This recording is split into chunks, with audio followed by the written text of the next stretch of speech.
Que a graça e a paz de Cristo Jesus seja sobre a vida de cada um de vocês e mais um dia em que nós temos o privilégio de nos reunir para juntos nós nos debruçarmos sobre esse tema, o legado de Simonton, o legado do pioneiro, aquele que dá nome a este seminário, o Seminário Teológico Presbiteriano Reverendo Archibald Green Simonton. Com muita alegria que hoje nós estamos recebendo um irmão que é desta casa, formado por esta casa e também professor desta casa. Eu costumo dizer que não tem ex-professor do Seminário Simonton, não gosto dessa expressão. Afinal de contas, Deus nos permite, durante um tempo, sermos bênção na vida de irmãos e irmãs e sermos abençoados pelo seminário, mas, obviamente, nós temos as nossas fases. E hoje, o nosso querido pastor que estamos recebendo, o reverendo André Melo, está ali em Florianópolis. Ele é pastor da Igreja Presbiteriana da Aliança, ali em Florianópolis. Ministrou no Seminário Simonton de 1997 até 2002. Ele é formado em teologia pelo nosso seminário, em comunicação social, e foi um dos pioneiros na antiga rede presbiteriana de comunicação que se fundiu em 2010 com a antiga Comissão Nacional de Evangelização e deu origem à atual Agência Presbiteriana de Evangelização e Comunicação, a APECOM. Ele foi o primeiro diretor ainda da antiga Rede Presbiteriana de Comunicação. Ele é membro do coletivo Bereia de Checagem de Notícias, sendo jornalista, tradutor, revisor, editor, teólogo e membro do grupo teológico de Renovar Nosso Mundo e co-líder do grupo local da Associação Brasileira de Cristãos na Ciência, a ABC2. Nós não podíamos deixar de ter um melhor nome para falar sobre esse tema, que é o tema desta noite, que é o legado de Simonton naquilo que se refere à comunicação, que é o grande legado dele na área da imprensa. Como mencionamos ontem na biografia, no esboço biográfico do pioneiro, Simonton nos abençoou no seu ministério com o primeiro jornal evangélico da América Latina, Imprensa Evangélica, e a partir desse fato nós vamos desenvolver todo o nosso tema dessa noite. Gostaria de convidar o reverendo André a estar aqui conosco. Bem, irmãos, eu vou pedir só um tempinho que eu vou botar aqui o notebook aberto, porque eu preciso acompanhar uma apresentação. Preparei para vocês que estão com a bênção de estarmos juntos aqui hoje. Eu preparei uma apresentação em PowerPoint e preparei também um artigo que eu vou depois deixar com o Sérgio. Eu vou precisar botar no meu aqui, mas eu vou botar. Você tem que tomar bem?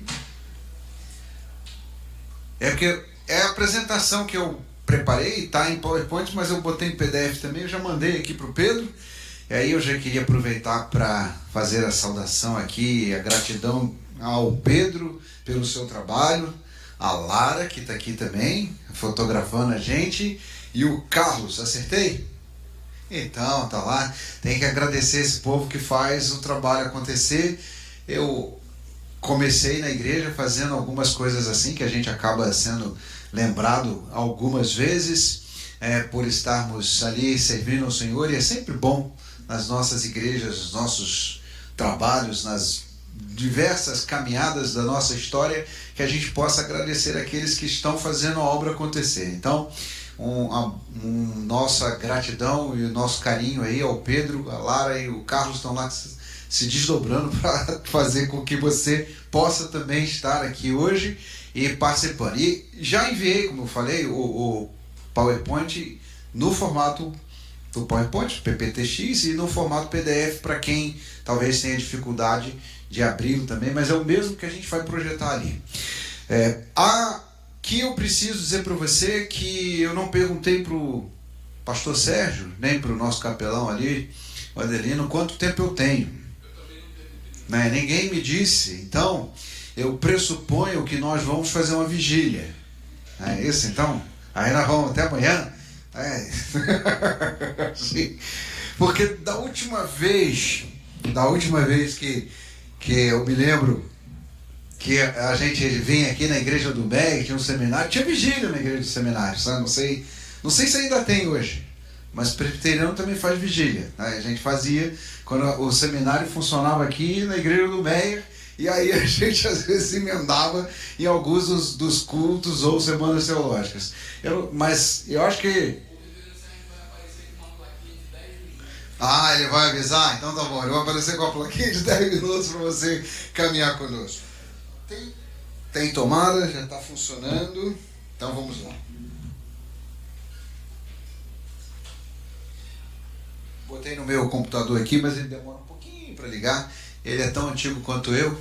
Queria aproveitar para fazer também a saudação com carinho, com respeito, alegria aqui. A gente está falando de pioneirismos, né? Então, a gente está aqui com o Jorge Antônio Barros. Pedir para o Jorge também ficar de pé para os irmãos conhecerem, aqueles que ainda não conhecem. Quem não conhece o Jorge, eu preciso dizer aqui que além de ser um grande amigo e de ser um grande jornalista, em vários sentidos da palavra, o Jorge foi o pioneiro na revista Vinde. Eu não sei, que depois virou a revista Eclésia, que não sei que alguém conhece. Alguém conheceu a revista Vinde? Então, tá aí o homem que fez essa revista acontecer, e além de ser nosso irmão em Cristo, membro da Igreja Presbiteriana da Gávea, também foi alguém que ocupou o espaço no Jornal Globo e hoje está na ABI. Qual é o cargo lá na ABI, na Associação Brasileira de Imprensa? Conselheiro.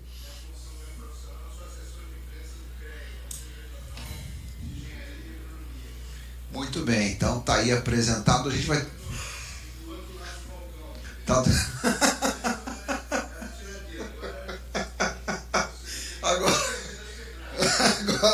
Agora não creio, né? Tá aí. Então, a gente chamou também o Carlos. Será que o Carlos está por aí? Eu não vi o Carlos. O outro Carlos não, aquele que está lá no som. Será que ele ainda não chegou, né? O nosso companheiro aí também. Por que eu estou fazendo isso? Eu estou chamando aqui pessoas que fizeram parte dessa história do jornalismo, da imprensa evangélica, embora a nossa palestra aqui, o nosso encontro, fale mais do Simonton e da imprensa no período do Brasil monárquico. É bom que você saiba que a imprensa evangélica continua, que continuou e que ela faz o seu trabalho. Jorge, vou pedir para você apresentar aí a sua ilustre companhia. Aqui, a Sueli, isto, que a gente tem a oportunidade de estar aqui. Não precisa, é só para apresentar, não precisa ficar de pé não. É porque a minha esposa não gosta que faça isso, eu imagino que você também não gosta. Então a gente sempre faz isso quando vai no lugar, aí eles apresentam, não é assim? O pastor apresenta, bota lá, a esposa também.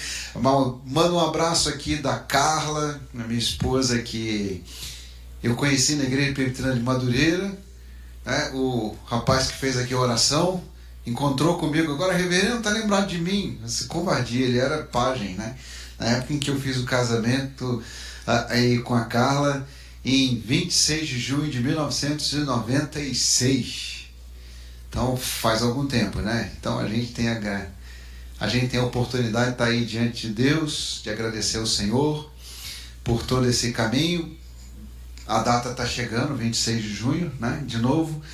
Para vocês que ainda não casaram, eu dou uma dica: casem no dia do aniversário. Vocês não vão esquecer a data do casamento e a esposa fica sempre feliz que você está ali comemorando. Então, é o meu caso, né? Então a gente tem a oportunidade de estar agradecendo a Deus por duas bênçãos. E eu ainda posso dizer para todo mundo ouvir que eu ganhei um presente de aniversário, que foi a minha esposa, e a gente pode assim fazer várias e várias oportunidades de gratidão, de alegria.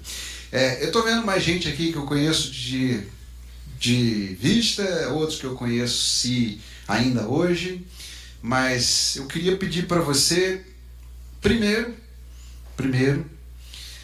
levantar a mão se você já tinha a informação de que o Ashbel Green Simonton fundou o primeiro jornal evangélico do Brasil. Você já tinha essa informação. Então, quem não tinha essa informação, descobriu isso aqui no seminário. Então, Aqui a gente já precisa dizer que, infelizmente, essa é uma tendência que nós presbiterianos temos. Nós fazemos história, nós construímos instituições sólidas, nós marcamos a nossa presença no país, mas nós somos um pouco adeptos daquele livro do André Bieleira, A Força Oculta dos Protestantes. A nossa presença é, de certa forma, pouco conhecida, pouco noticiada, pouco propagandeada por nós mesmos, mas Simonton fundou o primeiro jornal evangélico do Brasil.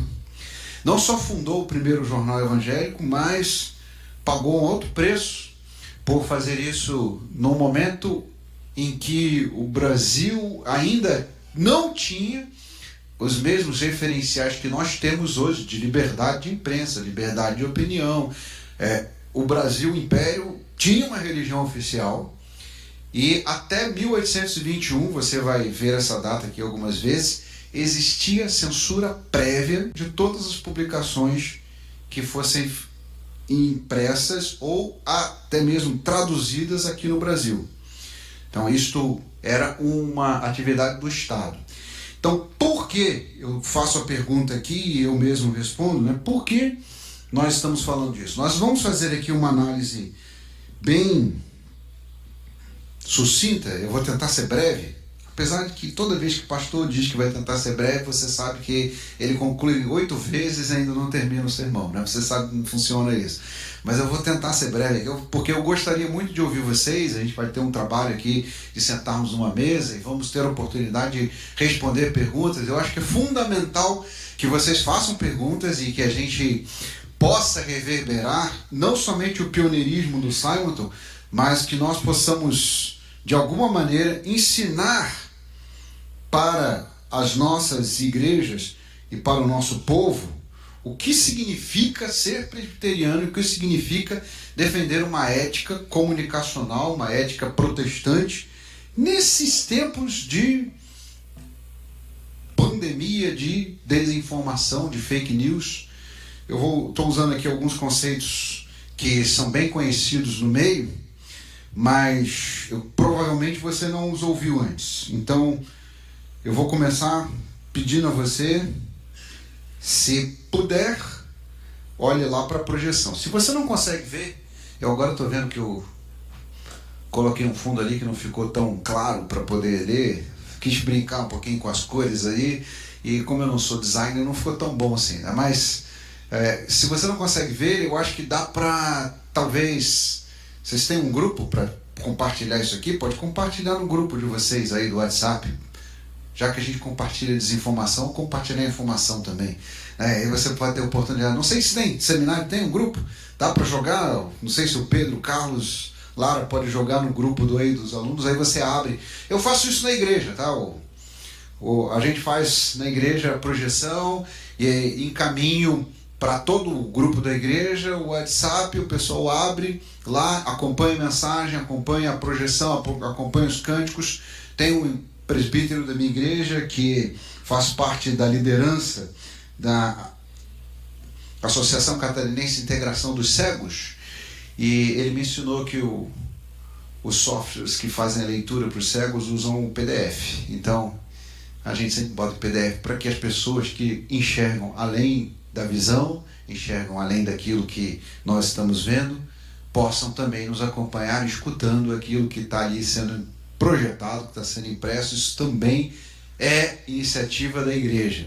Talvez você não saiba, mas a igreja presbiteriana já teve uma União Presbiteriana de Surdos, a primeira do Brasil, o primeiro trabalho que foi feito com este projeto. Também foi a primeira igreja a fazer a transmissão de Libras. Estou contando isso por quê? Porque muitas vezes nós não sabemos o pioneirismo da nossa igreja, não sabemos o que os irmãos já fizeram antes de nós, não conhecemos toda essa história e, lamentavelmente, nós achamos que tem algumas coisas que estão acontecendo por aí que são novidades, mas não são. Então, por favor, vou pedir para passar o primeiro slide, você pode acompanhar aí também na sua telinha, na sua projeção aí. E nós vamos fazer uma primeira introdução. Por que falar sobre a imprensa evangélica e sobre o imprensa evangélica. As duas coisas são diferentes, você vai com certeza entender isso hoje. Espero que você entenda. Se você não entender, aí a gente vai abrir para perguntas, mas no material que você recebeu tem o meu e-mail, tem lá uma coisa que eu estou tentando colocar no ar, que é um canal do YouTube, com todas as dificuldades que a gente tem para manter essa regularidade, mas tem também os meus outros contatos de mídias para você entrar em contato comigo, para você mandar seu WhatsApp, para você mandar seu e-mail. Eu ainda sou jurássico, ainda uso muito e-mail e gosto muito do e-mail. Então, se você quiser realmente que eu responda com alguma rapidez, mande um e-mail. Se você quiser que eu responda depois de descobrir que você me mandou um WhatsApp, você manda um WhatsApp, porque eu tenho que olhar aqueles milhares de grupos e às vezes não consigo. Mas estão aí os contatos para você entrar em contato comigo. Se quiser, mande suas perguntas, peças, indicações, as publicações que eu fizeram menção aqui, posso encaminhar para você algumas delas, ou alguns links, ou alguma bibliografia adicional, e eu tenho um compromisso aqui público com vocês de encaminhar também o que eu escrevi, que eu cheguei a escrever um artigo pequeno, uma coisinha assim, umas 10 páginas, sobre isso aqui que a gente vai falar hoje. Por que então falamos sobre a imprensa evangélica e sobre desinformação ou fake news? Porque na época em que Simonton começou o primeiro jornal, as publicações no Brasil tinham umas características muito semelhantes ao que a gente tem hoje, quando as pessoas descobrem a internet, descobrem as mídias digitais e descobrem as redes digitais. Havia um movimento em que se publicava de tudo: sátira, humor, literatura, poema. As primeiras ilustrações começaram a circular e você talvez ficaria escandalizado com algumas das publicações do Brasil Império, né? E algumas não só eram satíricas e políticas, mas outras também publicava-se de tudo que o papel aceitava. Isto porque era uma novidade que estava acontecendo. Então, quando a gente acha que nós estamos vivendo um momento único na história, eu já ouvi muita gente falar isso, é bom a gente olhar para trás e perceber que desinformação, fake news não é novidade. Por exemplo, eu posso dizer para você que Roma tinha aí um humor muito semelhante ao que nós encontramos em muitas das redes sociais que nós utilizamos hoje. As paredes de Roma eram cheias de pichações de todo tipo, sem nenhum tipo de censura. E ainda hoje nós utilizamos algumas expressões que vieram do fato de que em alguns lugares em Roma as pessoas espalhavam boatos, espalhavam até desinformação e fake news sobre os seus adversários. Foi o que, por exemplo, aconteceu com o pobre do Marco Antônio, que tinha um caso com a Cleópatra, e isso tomou conta das redes do seu tempo, que não eram as redes digitais, mas eram redes sociais, pichadas nos muros, colocadas às vezes em publicações que eram espalhadas de maneira apócrifa, anônima, ou mesmo sussurradas dentro dos quartéis, dentro dos senados, dentro das casas, e assim se espalhou uma má fama do Marco Antônio e da Cleópatra, que a gente conhece por causa dos filmes, por causa do Shakespeare, por causa de toda a literatura, mas que começou com desinformação. Você acha que isso é uma coisa nova? Não é não. Já se fazia isso, inclusive para derrubar oponentes ou para criar algum tipo de transtorno para qualquer pessoa.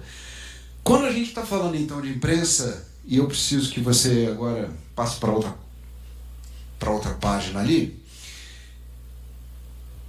eu poderia falar aqui muita coisa, mas eu escolhi esses itens aí para que a gente possa compartilhar. Eu vou pedir aqui algumas coisas interessantes. A gente tem outro microfone ou só tem esse? Só tem esse. Esse aqui que é o bom para a televisão. Não tem outro? Tem outro. Aonde é que está? Do meu lado. Ah, muito bem. Tem algum voluntário ou voluntária para ler para mim ali o que está escrito? É sério, estou brincando não. Vai aqui, então pega aqui, irmão, vamos lá. Você sabe por que eu estou fazendo isso? Você não, mas eu vou explicar para você. Eu acho que está sendo transmitido, tem gente nos escutando, né? Então eles não estão vendo. Então lê para mim ali o que está projetado. Eu vou fazer isso com outras pessoas, tá? Só que por enquanto ele é voluntário, mas eu vou escolher alguns. Então, por favor, não durma, né? Porque eu vou dizer para você, agora você, fulano, vai lá. Agora você, então vai, fica atento aí. Pode ler para mim? Imprensa evangélica. Visão do reino de Deus, visão da igreja, visão de seita, o calvinismo, a reforma protestante, o ethos pós-moderno. Muito bom, a locução do nome é boa, né? Então vamos lá. Vou começar de trás para frente. O que é o ethos pós-moderno? Pode deixar o microfone aí, irmão. Eu vou escolher depois, mas você pode sentar aqui na frente, depois você vai escolher uma outra pessoa para ler. Então fica à vontade aí. Você já ouviu essa palavra, ethos pós-moderno? Quem já ouviu? Quem nunca ouviu, está ouvindo hoje. Então deixa eu explicar para você. Ethos é uma palavra que os antropólogos amam. Significa que é uma espécie de ecossistema, uma espécie de movimento onde as pessoas existem. É o que define a nossa cultura. Nós, quer queiramos, quer não, nós vivemos num mundo pós-moderno, numa cultura pós-moderna, num ethos pós-moderno. E nesse ethos pós-moderno, as pessoas relativizam tudo, acham que não existe nenhuma verdade absoluta, mas também você tem uma pluralidade enorme de informações, de comunicações coexistindo ao mesmo tempo. Isso sim é novo. A desinformação, a fake news, os boatos, não tem nada de novo. Mas novo é a gente estar sendo soterrado por uma avalanche de informações, de notícias, de opiniões o tempo todo. Os nossos antepassados não tinham esse privilégio de repente, chegarem num lugar e escutarem ao mesmo tempo a televisão, o rádio e as redes digitais. E aí é interessante a gente perceber que tem gente da nossa geração assim, não, mas eu estou acompanhando tudo ao mesmo tempo. Não está. Ninguém está. Nós vamos pescando as informações e por isso hoje já existe uma nova profissão que é de quem faz a curadoria, quem faz o trabalho de mastigar as informações e levar aquilo que é realmente importante e relevante para algumas pessoas.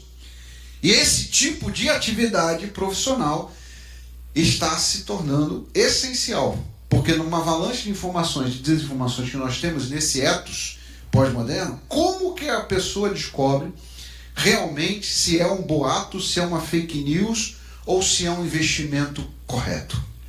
Como que ela descobre a realidade sobre uma guerra? A guerra da Ucrânia duraria 6 meses, segundo alguns. Ela não acabou ainda. Mas tinha gente que dizia, a simetria tão grande de forças, a Rússia, a Ucrânia, não acabou. Então é importante a gente começar a entender que temos muitas informações ao mesmo tempo, todas elas competindo ao mesmo tempo, a ponto de ter gente dizer, e tem gente que diz isso e repete de maneira professoral, não temos mais verdade definitiva nem absoluta. Mas a verdade está aí, ela se impõe, ainda que o ethos pós-moderno diga que isso não existe. A Covid matou 700 mil pessoas. A guerra da Ucrânia não acabou em 6 meses. A natureza e a realidade dos fatos sempre se impõem, ainda que você tenha diversos discursos competindo pela nossa opinião. Era assim antes, no passado era, mas não ao tempo todo e para todo mundo. E é importante você entender isso, porque aí a gente vai entender também a nossa posição como igreja. Por que eu coloquei ali visão de reino, visão de igreja e visão de seita? Eu disse que ia começar de baixo para cima, então eu vou falar da visão de seita. Sabe o que fazem as seitas? As seitas dizem o seguinte: o mundo é tão complicado, esse mundo pós-moderno é tão danoso que nós vamos nos fechar aqui numa vila, vamos ficar aqui fechados, nada vai entrar, nada vai sair, não vamos nos contaminar com este mundo. E aí o líder da seita começa a construir aquilo que é a visão de mundo e aquilo que é a realidade que se propõe para as pessoas. Esta solução, ela é muito simpática para muita gente, mas ela não funciona. Porque ainda que o líder da seita diga, e alguns deles disseram, que a AIDS não existia, que as enfermidades e as pandemias não provocariam os danos que causaram, essas coisas faziam parte do mundo. Porque as seitas tentam dizer que as coisas não funcionam como elas são. E o líder da seita tem a verdade suprema. Mas a verdade suprema não é o líder. Por isso que eu coloquei ali visão de igreja, visão de reino. Vamos ajudar você agora como visão de igreja. Se nós não somos uma seita, se nós somos uma igreja, qual é a nossa visão de mundo como igreja? Nós entendemos que a igreja é corpo de Cristo. Eu estou falando algumas coisas que você já sabe, né?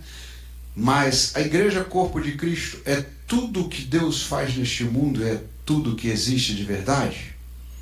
Não. Por isso que a gente tem uma visão de reino de Deus. O reino de Deus é maior que a igreja, é maior que o mundo, é maior que o universo, é maior que o cosmos. Eu estou dizendo uma novidade para você? Espero que não, porque pode passar a próxima. Esse homem aí disse a mesma coisa lá no século XVI. Cadê o irmão que leu? Como é que é o nome dele? Alceu. Escolhe alguém, Alceu, para ler agora. Para ler o João Calvino. Escolhe com responsa aí. Tem que ser alguém com uma voz tão boa quanto a sua. Vai ler Calvino. Então quem vai dar voz ao João Calvino aí? Escolheu? Pablo. Vai lá, Pablo. Pega o microfone. Você vai ler João Calvino.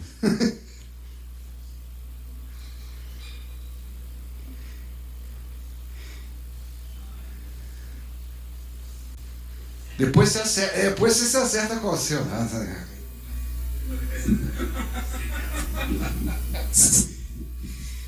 Visto que toda verdade procede de Deus, se algum ímpio disser algo verdadeiro, não devemos rejeitá-lo, porquanto o mesmo procede de Deus. Além disso, que mal haveria em empregar para a sua glória tudo que pode ser corretamente usado dessa forma. Sabe o que Calvino falou ali? Ele está dizendo o seguinte: verdade é verdade de Deus. Esta é a visão do reino de Deus. Segundo, aquilo que vai ser utilizado deve ser correto. Vale mentir para espalhar o reino de Deus? Não. Vale inventar a história do púlpito? Olha que aqui vocês são seminaristas, um dia serão pastores, eu vou contar uma coisa feia para vocês. Às vezes tem gente que inventa história, conta ilustração que não existe. Quando eu vou contar uma ilustração, eu não entendo de um negócio. Por exemplo, outro dia eu fui falar sobre avião, eu fui conversar com o irmão que entende avião. Eu fui falar sobre âncora, eu conversei lá com o pescador. Porque senão, se você estiver inventando uma história, meu amigo, e estiver tentando falar a verdade de Deus no meio de uma coisa que é mentira, a pessoa que sabe o que você está dizendo vai dizer o seguinte: você não tem a menor ideia do que você está falando. E você está espalhando uma mentira. Junto com a verdade de Deus não pode. Toda verdade, o que disse o João Calvino? É verdade de Deus. Ainda que seja dito por um ímpio, é verdade de Deus. E se for algo correto, você deve usar para falar do reino de Deus, para falar a palavra de Deus. Mas só se for correto. Se não for correto, não é compatível com a palavra. Quando o Calvino está nos dizendo isso, ele está lembrando o seguinte: não vale tudo para você fazer evangelização, e a gente precisa tomar cuidado com aquilo que é espalhado pela nossa igreja para falar da visão do reino de Deus e para falar também ao mundo. Esse princípio estava no imprensa evangélica. Agora eu vou passar diretamente para o Brasil Império para você entender o cenário que nós tínhamos. Pablo, cadê você? Escolhe alguém para ler para a gente. Natan, vamos lá, Natan. Agora chegou a sua vez. Natan é um nome bom, nome de profeta. Pode pegar o microfone aqui, Natan. O Natan não está aí. Puxa, às vezes você escolheu alguém que não está. Aí faltou. Agora, todo mundo sabe que o Natan não está. Então, vamos lá. Luiz, vai lá com essa leitura para a gente, Luiz. Imprensa brasileira, Império. Imprensa régia, publicação. Só um instante antes de você terminar de ler. Lê para mim. Lê para mim só a primeira, segunda, terceira e quarta. A última eu vou ler junto com o pessoal, tá? Imprensa Régia, publicações, decretos, leis, 1808. Periódicos satíricos, políticos e literários, 1821 em diante. Publicações católicas e monásticas, Portugal, e publicações estrangeiras. O último agora a gente lê junto. Primeiro jornais, 1808, Gazeta do Rio de Janeiro, Correio Brasiliense, Hipólito da Costa. 1827, Aurora Fluminense e Evaristo da Veiga, Diário do Rio de Janeiro. O Diário do Rio de Janeiro durou de 1821 até 1878. E aqui eu acho que é importante você entender por que eu estou fazendo essa diferenciação. Você percebeu que algumas publicações começaram junto com a imprensa régia. A imprensa régia é a imprensa oficial do Brasil Império. Publicava leis, decretos e era a imprensa do rei. Junto com ela, começaram alguns jornais que estavam ali de alguma forma perto do rei.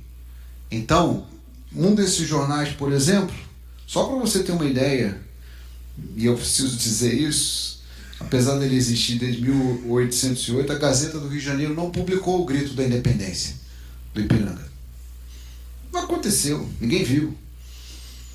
Porque ela só publicava aquilo que fosse a favor do rei.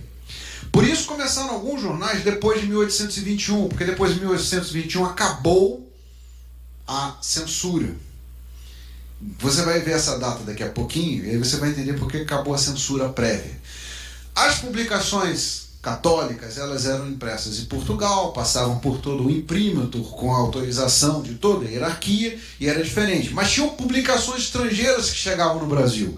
Algumas delas, inclusive, levaram pessoas para a Inquisição. Anita Novinsky, que é uma historiadora, conta que um irmão nosso foi preso na Bahia e foi levado para a Inquisição porque ele estava lendo livros de um cidadão chamado João Calvino.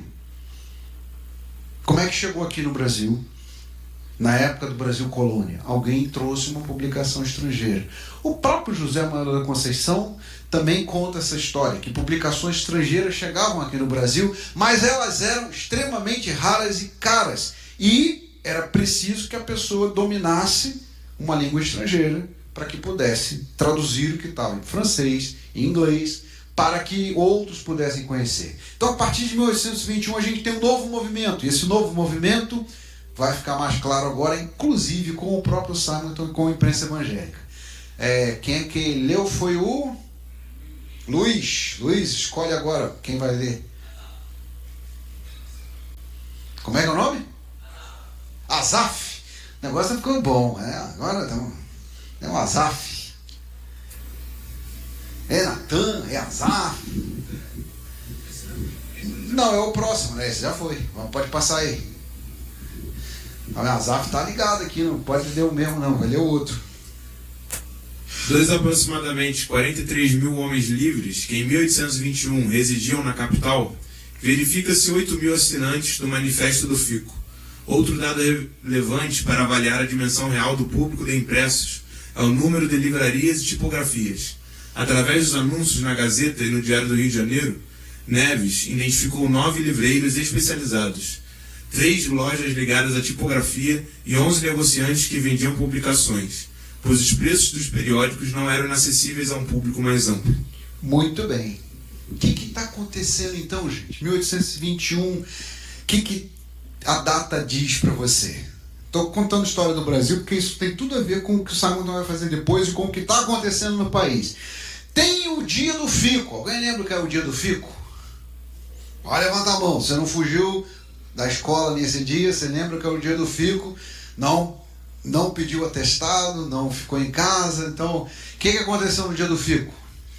Existia um movimento, uma pressão para trazer de volta a família real que tinha vindo para o Brasil, para Portugal.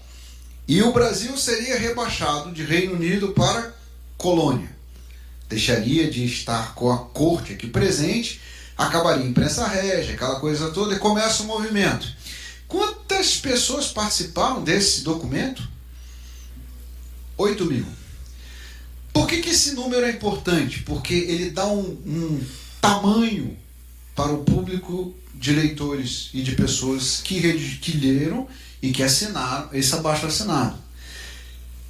E aí a gente começa a perceber que tem um movimento que está acontecendo no Brasil, junto com a presença da família real e junto com a chegada das publicações, que é um movimento político, mas é também um movimento literário, um movimento de publicações. As publicações vão se multiplicar. Nesse contexto, nós estamos em 1821, Simonton chegou quando? Vocês sabem, né? Pelo amor de Deus, vamos lá, ajuda o pessoal do seminário que está ali olhando. Simonton chegou quando? Vou falar 1, 2, 3, você fala junto, né? 1, 2, 3. Muito bem. Eu sempre fiz isso com as minhas aulas aqui no seminário, porque eu sei que é custoso você chegar aqui, depois de ter trabalhado um tempão. Eu lembro que na minha classe, na minha turma, tinha um irmão que a gente dizia assim: eu nunca vou desistir do seminário enquanto ele estiver aqui. E já está com Deus, é o Sebastião. O Sebastião era mestre de obras. Ele saía lá de Rio Douro. Alguém sabe onde é Rio Douro? Aí, tá vendo? Lá do outro lado da Baía de Guanabara, vinha para cá e estava aqui fazendo um curso, um seminário com a gente. E às vezes o Sebastião estava assim meio cansado. Final de dia, trabalhou na obra o dia todo, estava no seminário aqui de noite. E por isso que eu estou agitando você, para você ler, para você acompanhar, para você participar, para a gente começar a entender. Então, em 1859, o Simonton chega e ele encontra o quê? Várias publicações. Já não existe mais censura prévia. A censura prévia acabou em 1821. E aqui eu vou pedir para o Azaf escolher o próximo leitor e a gente já vai chegar no Imprensa Evangélica, no jornal que Simonton fundou.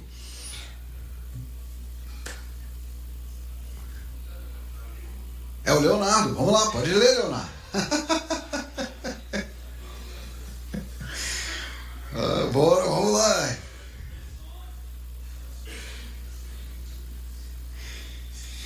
Você vai continuar aqui no Imprensa Evangélica e aí a gente vai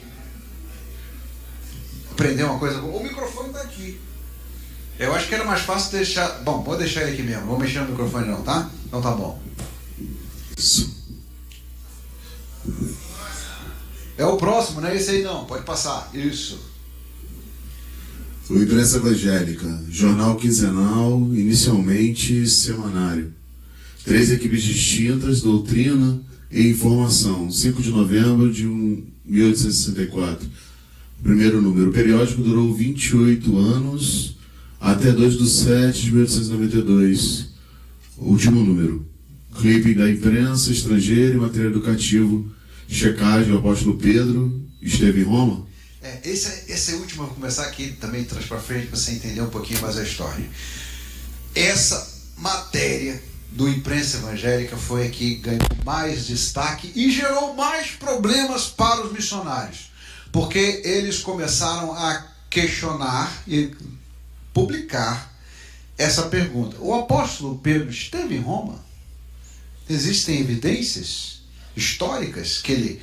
Porque a igreja ensinava que o apóstolo Pedro esteve em Roma e que está lá sepultado em Roma, e então que Roma era a primeira e a mais importante das igrejas, porque a igreja de Pedro. Mas aí eles começaram a perguntar: tem documento? Tem prova? Tem, afinal de contas, algum tipo de prova histórica? E esta série de reportagens, a gente hoje daria o nome, sabe de quê? Checagem. Quando alguém está dizendo alguma coisa, precisa ser checada. Esteve em Roma mesmo? Pedro esteve em Roma? A gente pode confirmar isso? Tem testemunhos históricos, internos, externos? Tem documento? Tem alguma coisa dita por aqueles que eram contemporâneos de Pedro? Paulo fala disso? As epístolas, os evangelhos? Há alguma outra referência dos primeiros escritores da igreja?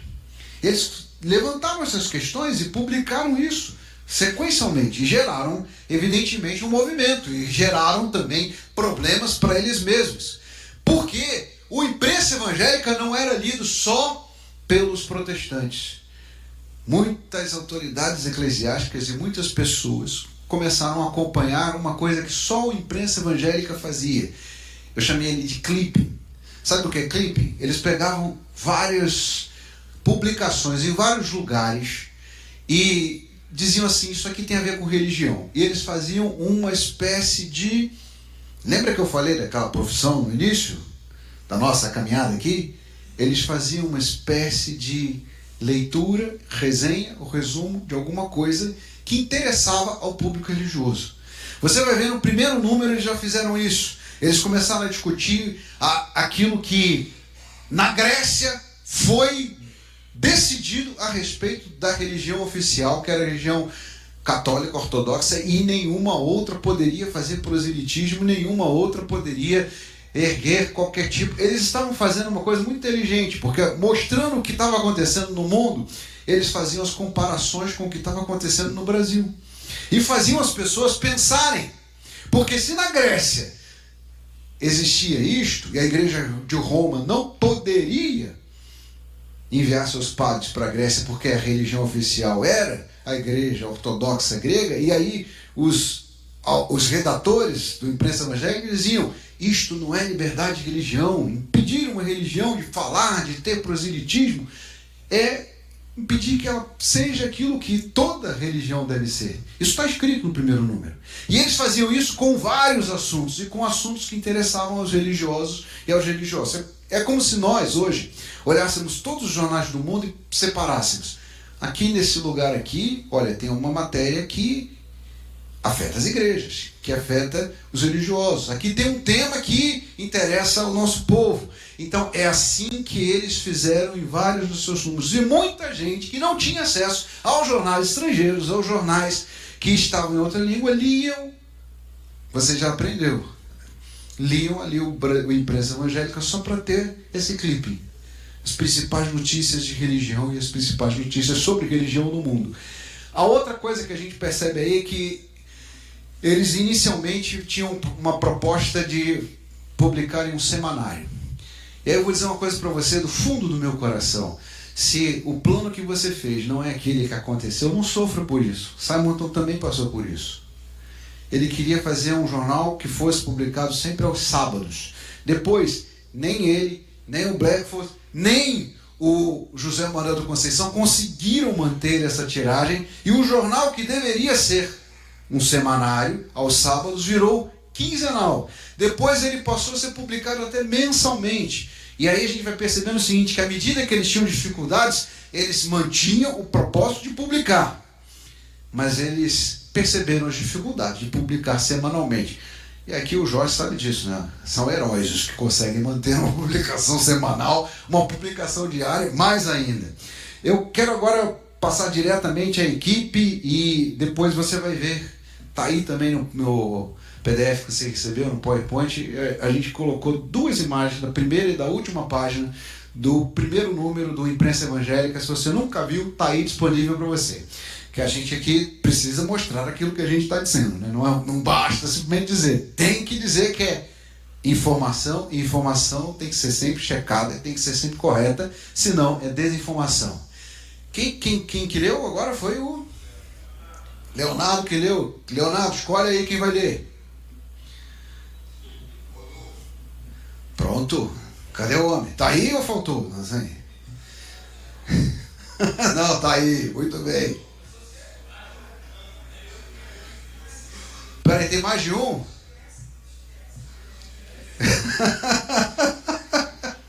Não, tá aí, vamos lá. Leia para nós.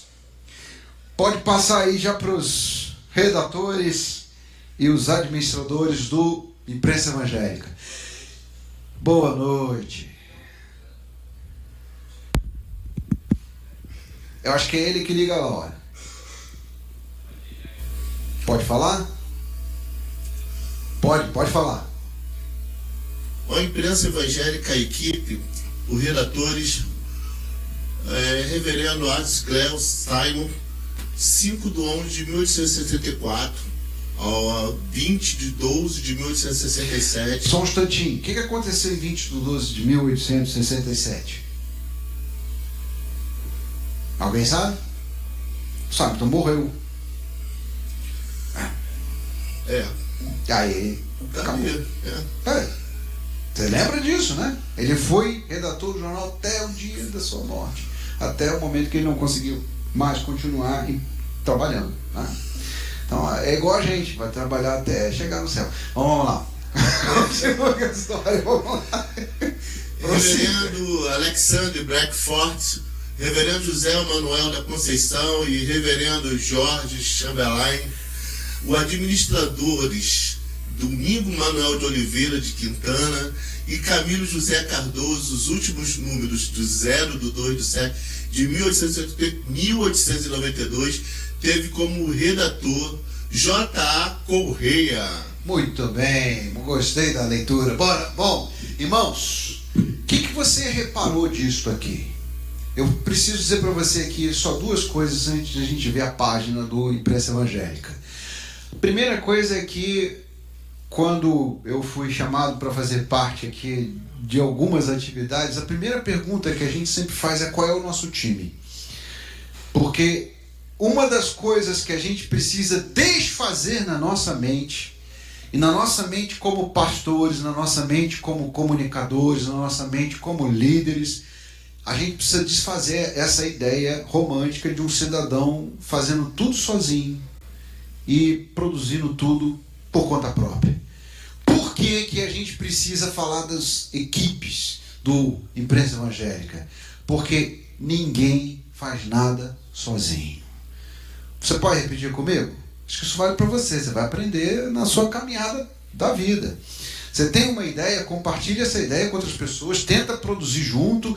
Ah, não vai conseguir fazer toda semana. Faz uma vez a cada 15 dias, mas não vá sozinho. Vamos dizer junto? Ninguém faz nada sozinho. Jesus mandou você ir no mínimo de 2 em 2. E aqui a gente percebe a equipe que Simonton montou, e ele não tinha uma equipe só de redatores, não. Ele sabia que tinha gente que precisava cuidar de quê? De impressão, de administração, porque o Simonton e o Blackford não iam fazer isso. E aqui a gente tem um problema que eu preciso compartilhar com vocês. Nós somos educados na nossa trajetória pessoal e na nossa trajetória educacional a fazer trabalho sozinho, a fazer apresentação sozinho, a fazer as nossas notas sozinhos. Mas a vida não é assim, o ministério não é assim, o mundo não é assim. E essa é uma das grandes dificuldades que nós precisamos aprender, que às vezes você precisa chamar alguém para administrar, que é uma coisa que você não faz. Você precisa de alguém para ajudar na redação. Aí, olha, o jornal teve 3 administradores. Só por isso é que ele durou quase 30 anos. E ele viveu mais o jornal do que o Simonton em seu ministério. E é importante você entender isso, porque Simonton começou várias coisas que viveram mais do que ele. Ele morreu, mas a obra continuou, porque não dependia exclusivamente dele. A segunda coisa que eu ia dizer para você, não está aí projetado, eu tinha pensado em colocar, mas depois eu tirei, depois eu botei, fiquei preocupado com o tempo, é que Lutero diz uma coisa maravilhosa num dos seus diários. Ele diz: tudo que eu mantive na minha mão morreu comigo. Tudo que eu compartilhei, Deus multiplicou. A mesma coisa aconteceu com o Simonton.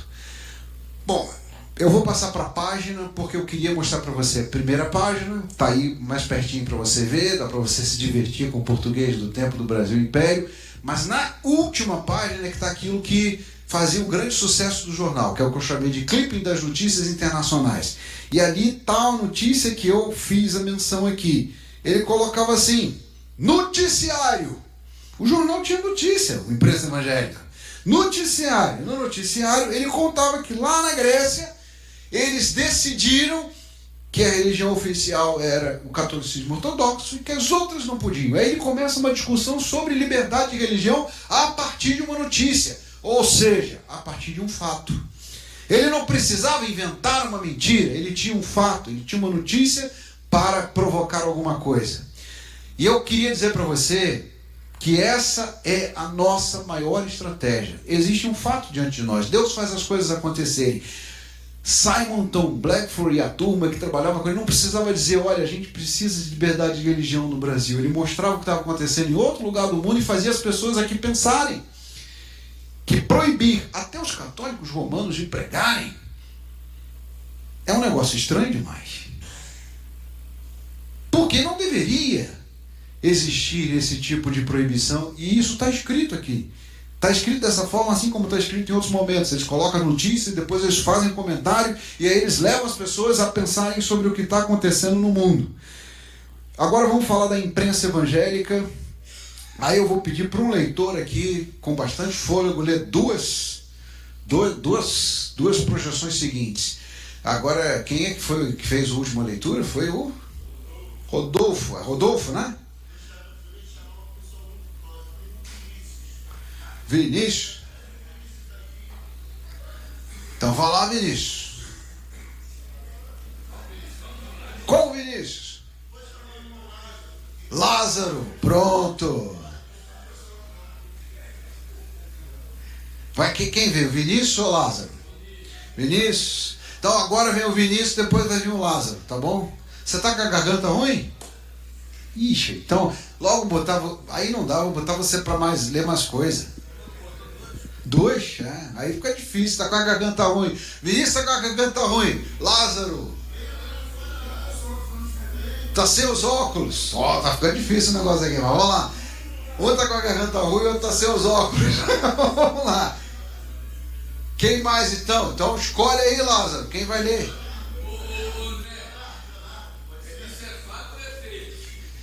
Não sei, se ele está sem os óculos dá para ver. Eu estou vendo quem está sem óculos, aí é fato, não é fake não. Quem foi que foi escolhido aí? Leonardo. Leonardo, você está com fôlego para ler logo 2? São 2 aqui, porque a gente vai falar agora da imprensa evangélica, porque o que Simonton fez provocou um movimento além dele. Lembra que eu disse para você 2 coisas? Uma, ninguém faz nada sozinho. Você faz as coisas em grupo. Segundo, tudo que você faz provoca movimentos. Os bons exemplos contagiam, assim como os maus exemplos. Então, o pessoal olha do resto do Brasil e vê aquela turma publicando um jornal, o Imprensa Evangélica no Rio de Janeiro. O que começou a acontecer? O Brasil passou a ter, do Brasil Império, imprensa evangélica. Em vários lugares do Brasil. A partir do primeiro, nós temos outros. Pode ler. O Púlpito Evangélico, periódico mensal com sermões editado por Emanuel Van Orden e George Chamberlain, publicou 24 números, 1874 a 1875, a princípio em São Paulo e depois no Rio de Janeiro. Posteriormente, o periódico ressurgiu em Campinas, sob a direção do reverendo Eduardo Lane, e numa terceira fase passou a ser editado em Lavras até 1970. Pode continuar, agora é o próximo. A primeira revista data de 15 de janeiro de 1873, Salvação da Graça, editada por Dr. John Rockwell Smith, publicada 54 anos depois do primeiro jornal Aurora Pernambucana, de 1821. Inaugurou a imprensa evangélica no Nordeste e foi o terceiro periódico evangélico após a Imprensa Evangélica, 1864, e o Púlpito Evangélico, 1874. Essa informação é descritiva, fatos. Muita gente começou a publicar. E você está percebendo agora que a gente tem aqui alguns lugares onde até hoje a gente tem uma presença presbiteriana significativa. Rio de Janeiro, São Paulo e... O que você ouviu aí? O que tem nesses lugares, além dos jornais? Pode falar aqui, vou pedir para o diretor falar, o diretor do seminário. O que tem nesses lugares? Esses 3 lugares, Rio, São Paulo e Recife. O que tem lá? Seminário. Então, você começa a estimular a publicação e a formação de leitores, a formação de líderes e a formação de pastores. É isso que a gente começa a perceber, que a imprensa evangélica começa a formar. Então a gente precisa ter publicações? Sim. Precisa ter gente compartilhando informação? Com certeza. E essa informação precisa ter qualidade? Não tem a menor dúvida, porque somente assim é que a gente vai formar líderes, vai formar pastores, vai formar professores, vai ter lugares de ensino, de estudo, porque embora a gente tenha iniciativas individuais, são as iniciativas coletivas que vão começar a construir comunidades de leitores e de educadores. Essa missão educacional da imprensa evangélica vai ficar mais clara ainda nos próximos 2 slides que a gente vai passar aqui. Eu vou andar um pouquinho mais rápido agora, né? Aí eu vou mesmo ler para você, não vou chamar mais ninguém, mas vou pedir para você prestar atenção no que está acontecendo. No Rio Grande do Sul, em 1877, nasce o pregador cristão. Em Alagoas, em 1885, é o evangelista. Em Minas Gerais, 1889. Esse é um ano que é agitadíssimo no Brasil. Nasce um outro evangelista, publicado agora por um outro pastor. Então, duas publicações com o mesmo nome. Não tem problema nenhum, o pessoal não tinha essa dificuldade naquela época, não. No Rio Grande do Norte, em 1893, saiu um jornal chamado O Pastor.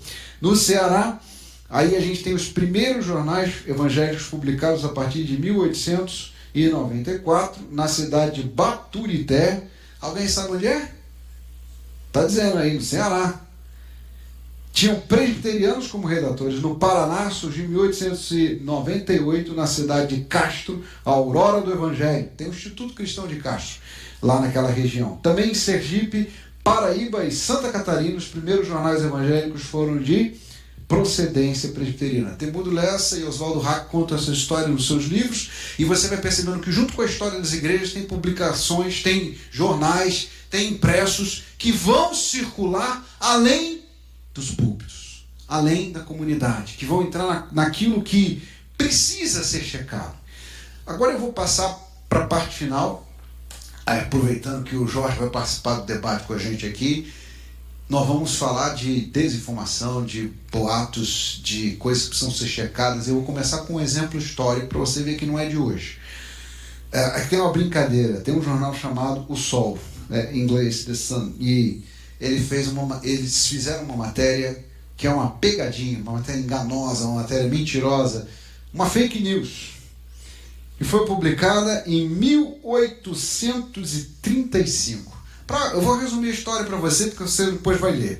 Esse jornal precisava vender mais, e o editor inventou um cientista que foi para a África do Sul, e que a partir do hemisfério do sul, de um lugar onde não tinha ninguém, ele olhou para a Lua e descobriu que tinha uma civilização na Lua. E nessa civilização os homens eram homens morcegos. Isso durou uma série de 6 matérias, 6 reportagens. Até hoje o jornal ainda não se retratou formalmente sobre esta realidade. E as pessoas acreditaram, porque elas acreditavam em tudo que era impresso, mas também porque elas viviam um tempo em que elas eram leitores de Júlio Verne, em que, então, viagens científicas, descobertas, tomavam conta das pessoas. A imprensa evangélica tem, então, um compromisso, que é o compromisso com a ética. Eu vou citar aqui coisas que estão lá no Imprensa Evangélica, escritas pelo próprio Simonton. Por que devem ser princípios para a imprensa evangélica? Educar com fidelidade, comunicar com a verdade, formar mentes que glorifiquem a Deus. Como é que isso é feito com desinformação e com deseducação? Não é feito. E aqui eu preciso dizer para você a diferença entre desinformação e deseducação, porque as duas coisas se misturam, mas elas não são a mesma coisa. Vou passar para o próximo slide para você me acompanhar. Desinformação, tem várias formações, várias redações, eu encontrei algumas, mas eu decidi por essa por ser mais sintética. Representação de informações de várias espécies que são apresentadas como reais, todavia são claramente falsas, fabricadas ou exageradas, a ponto de não mais corresponder à realidade, com o objetivo de enganar ou desorientar o público-alvo. Talvez você não saiba, mas a desinformação ela começa como parte de estratégia militar. Para desorientar, para criar confusão, para fazer com que a tropa desconfie do comando que ela recebeu. Para que as pessoas abandonem as armas e voltem para suas casas. Por exemplo, alguém dizendo, a cidade está pegando fogo. Não estava pegando fogo, era só para não ter ninguém lá na frente de batalha. A desinformação é estratégia de desmobilização, é estratégia de confusão. E eu não preciso dizer para você que não tem como usar esse tipo de coisa para propagar o evangelho, ou para falar de Jesus, ou para fazer qualquer outra coisa. Portais, jornais, imprensa evangélica, se usar desinformação, precisa mudar de nome. Pode chamar de qualquer outra coisa menos de evangélica, porque isso não tem nada a ver com o evangelho. Já a deseducação também aparece junto com a desinformação, mas é diferente. O que é deseducação? Eu botei isso aqui porque tem gente muito famosa hoje no meio evangélico, portais, imprensa evangélica, fazendo deseducação. É um ataque às instituições de ensino, aos profissionais de educação, com o objetivo de incitar comportamentos de massa ou atitudes individuais em dissonância com o processo civilizatório, benefícios coletivos, aquilo que a gente chamava antigamente de bem comum, ou iniciativas de formação pessoal. Sabe quando tem alguém famoso que diz assim: você não precisa estudar, não precisa de seminário, não precisa de faculdade, não precisa ler. Você já ouviu gente famosa falando isso? Já ouviu? Gente que se diz evangélico? Ah, ou já ouviu? Já ouviu isso? Pois então, isso é deseducação. É a mesma coisa que desinformação? Não, mas tem o mesmo efeito, porque as pessoas vão também misturar aquilo que não é correto. Para a gente voltar para na nossa dinâmica anterior, eu agora quero pedir aqui para uma irmã, pode ser uma voluntária, para fazer a leitura disso que está aqui, que é um texto de Lucian Febvre. Pode ler só a citação. Tem uma irmã com essa disposição para fazer essa leitura? Olha aí, minha irmã. Leia pra gente ali. Primeiro assim, o que é aquilo ali? Todo mundo sabe o que é aquilo ali, não sabe? É uma sala de aula. Você viu aquela foto? Então, para você que não está enxergando, isto aqui é uma sala de aula. Lucian Febvre, o historiador, ele não é protestante, não é presbiteriano, mas ele escreveu sobre João Calvino. Sabe o que ele escreveu? Lê pra gente, irmão, a citação.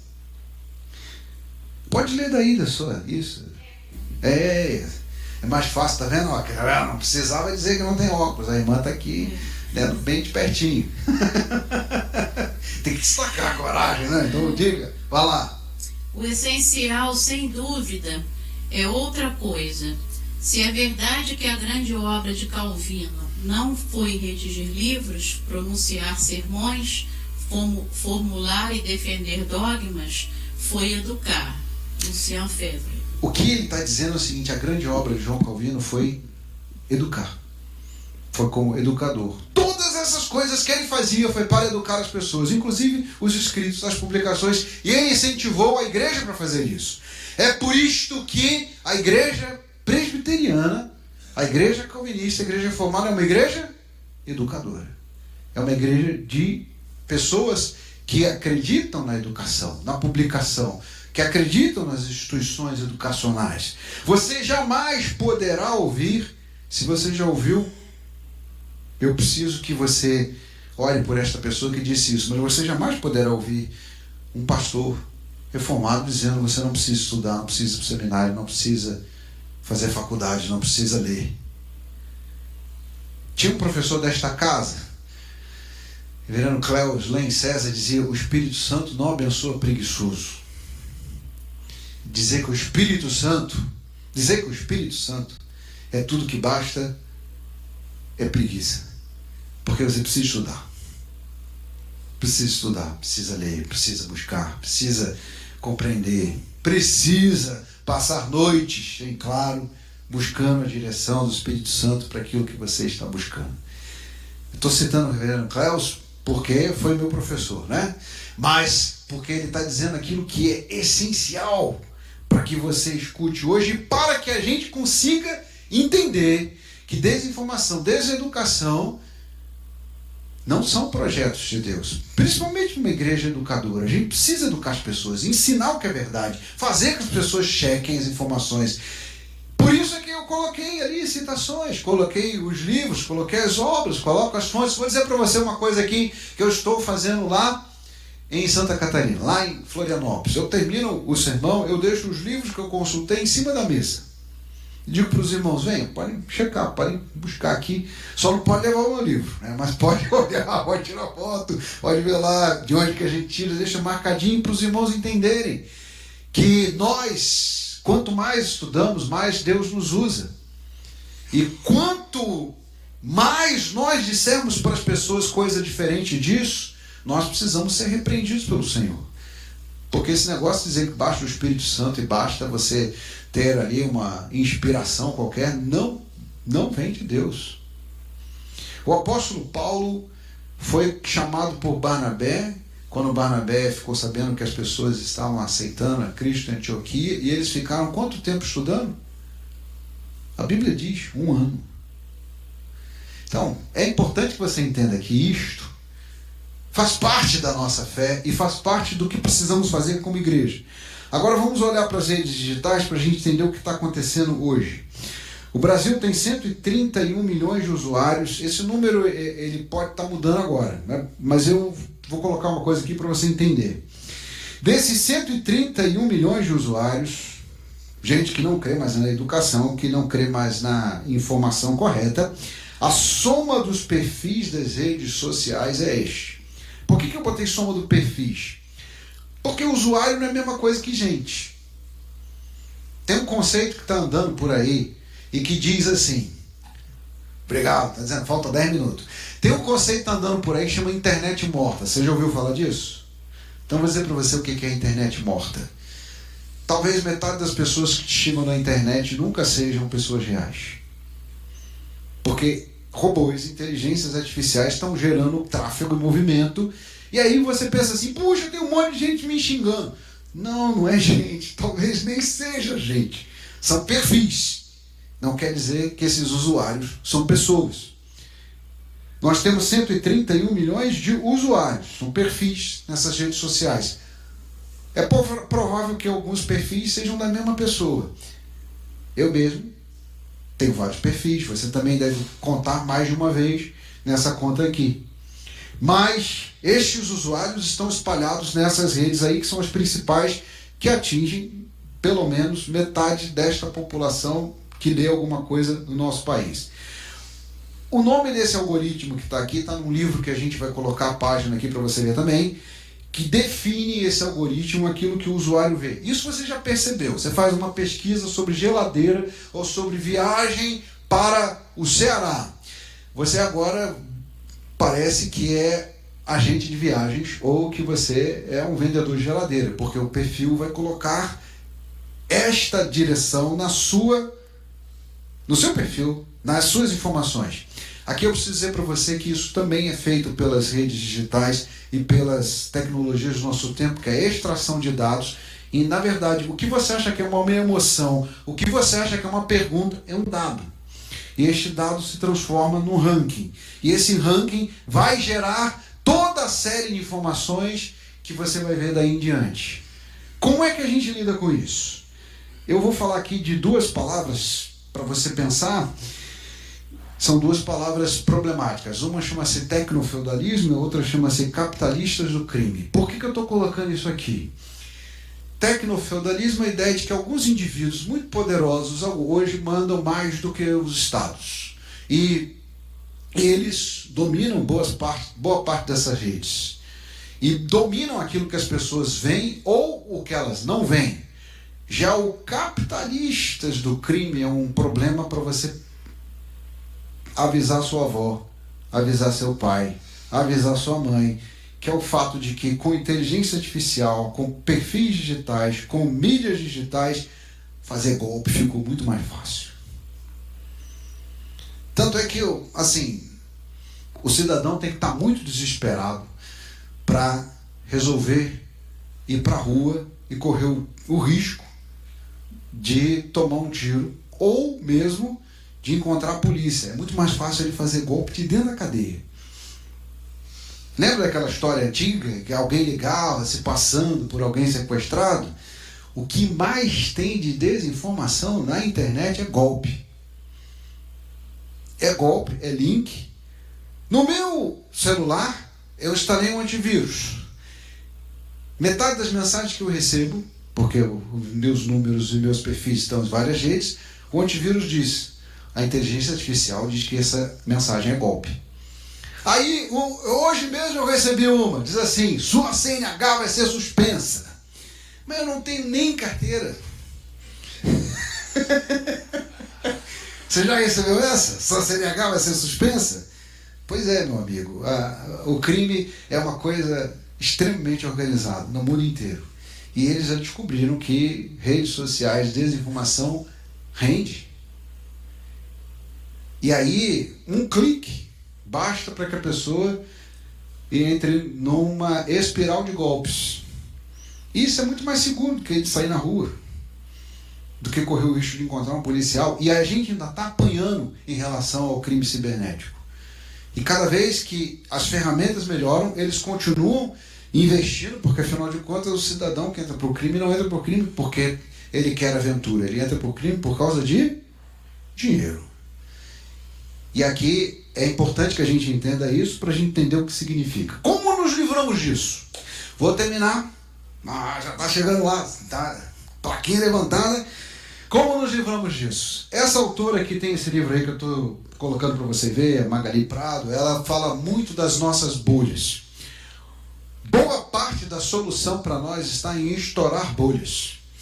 Por quê? Porque a bolha informática, ela acompanha bolhas de filtro, bolhas epistêmicas. Sabe o que é bolha epistêmica? Você só vê aquilo que ensinam você. Eu estava conversando com um irmão hoje ainda, e aí eu estava dizendo para ele, o certo não é você seguir só quem pensa como você. O certo não é você só consumir um tipo de informação. Você quer se livrar das bolhas? Você quer lidar com este universo? Então você vai ter que entender que você vai ter que consumir vários tipos de informações, procurar e ler várias pessoas, talvez até seguir pessoas que pensem diferente de você, para você treinar até a sua apologética, porque eles vão fazer perguntas que você não vai encontrar na sua igreja, porque você vai estar diante de problemas novos. E quanto mais possibilidades você tiver de furar as suas bolhas, melhor você estará preparado para lidar com a desinformação, com a deseducação, com os problemas do nosso tempo. A gente já fazia isso antes. E aí eu vou terminar contando para você uma história de IBF, porque nós somos chamados para ter uma vocação cristã. Vai lá para o último lá, né? Para o último não, penúltimo, depois do livro da Magali Prado. Nós somos chamados a uma vocação cristã na universidade, na vida profissional, na família, na cidade, no país, no mundo. Primeiro dia de EBF, você sabe o que é EBF? Escola Bíblica de Férias? Ainda fazem aqui, não? Fazem? Você já participou de EBF? Deixa eu ver aqui, levanta a mão. É quase todo mundo. Quem não participou, aproveite, participe como voluntário. No primeiro dia da EBF, a tia falou para mim assim, vai e chama os seus amiguinhos que não são da igreja para a EBF. Eu chamei. Como é que eu chamei? Tem cachorro quente, tem pipoca, tem futebol e tem música. Veio um monte de gente. Só que no dia seguinte, do lado do meu amigo que eu chamei, um banco cheio de gente que eu trouxe para jogar futebol, comer pipoca, cachorro quente, uma outra tia foi e falou assim, você só pode andar com os seus amigos se eles forem crentes. Aí o cara que estava do meu lado, meu amigo, falou assim, que papo é esse? Aí você vai dizer assim, tá aí o problema, né? Porque como é que você vai fazer evangelismo se você não fura a sua bolha? Se a gente só fala com crente, só segue crente, só conhece perfil de crente, como é que eu vou fazer evangelismo? Como é que a gente vai responder as perguntas desse mundo se nós estamos fechados numa bolha desinformativa e deseducativa? Nós precisamos furar essas bolhas. Nós precisamos levar informação. Lembra do Simonton? O Imprensa Evangélica?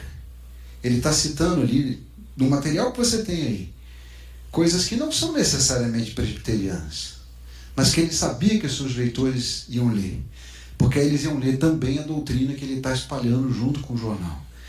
Então, para você ser um bom evangelista, você precisa furar bolhas e precisa ter sua vocação onde você estiver.